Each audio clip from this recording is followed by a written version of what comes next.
Bom, agora nós vamos falar sobre Tomás de Aquino.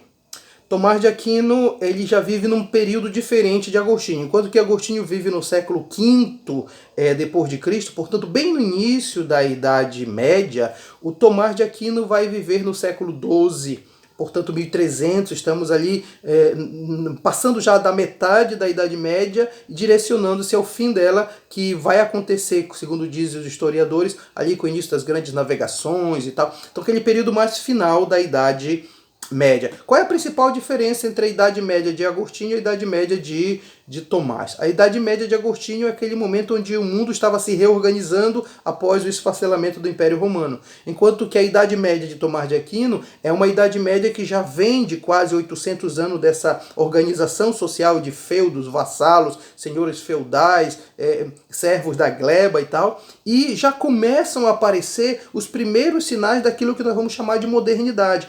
E uma das coisas mais interessantes da Idade Média, digamos assim, de Tomás, é que o mundo, especialmente a Europa, estava se reorganizando a partir dos grandes centros urbanos. Lembrem-se que uma das características da Idade Média no seu momento inicial era que as cidades tinham desaparecido.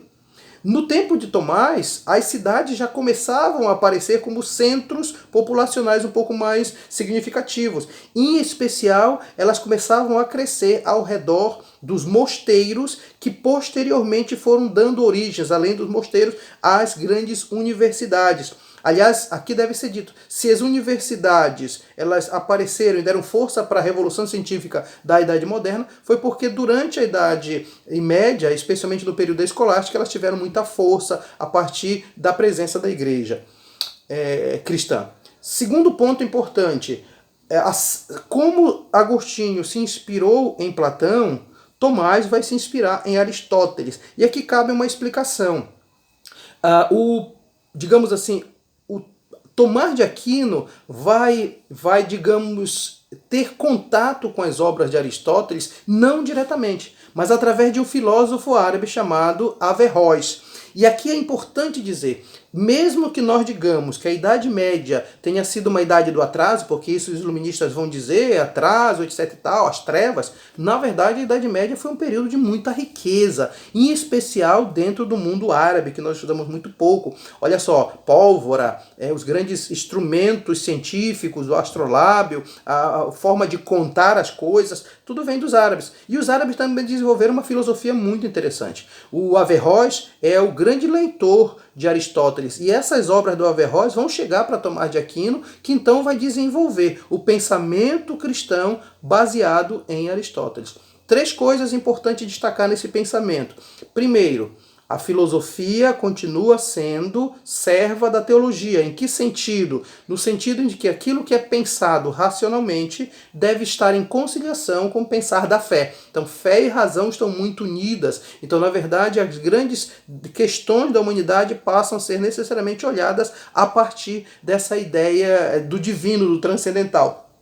Segunda coisa importante para nós que somos do direito, é importante isso. Nasce muito forte a ideia do direito natural, o justnaturalismo, que vocês vão estudar ao longo dos semestres. O que é? É a ideia de que os princípios básicos do direito, em especial o valor da justiça, eles são valores dados pela própria natureza, e Agostinho e Tomás, especialmente Tomás, vão dizer que a fonte de tudo isso é Deus. Então, uma lei que vá contra a justiça, contra esses valores, ela não pode ser considerada como válida, porque vai contra o direito natural. E dentro do direito natural está exatamente todas as leis religiosas que dizem de não matar, de não furtar, etc. Nesse sentido, o direito natural aparece com muita força. Uma terceira coisa importante em Tomás de Aquino é a ideia de que ele recupera a racionalidade do pensamento, especialmente para provar a existência de Deus. Um dos grandes livros de Tomás de Aquino é exatamente a Suma Teológica. Suma aqui é um estilo literário para dizer que é o resumo máximo daquele tema. Então ele vai fazer uma Suma Teológica, e na Suma Teológica ele vai tratar de várias coisas, e uma dessas coisas é exatamente as 5 vias para racionalmente provar a existência de Deus. Então, como nós percebemos, a Idade Média é uma idade onde a filosofia está muito baseada na fé, e essa união vai ser garantida exatamente pela importância do cristianismo nesse processo. Obrigado.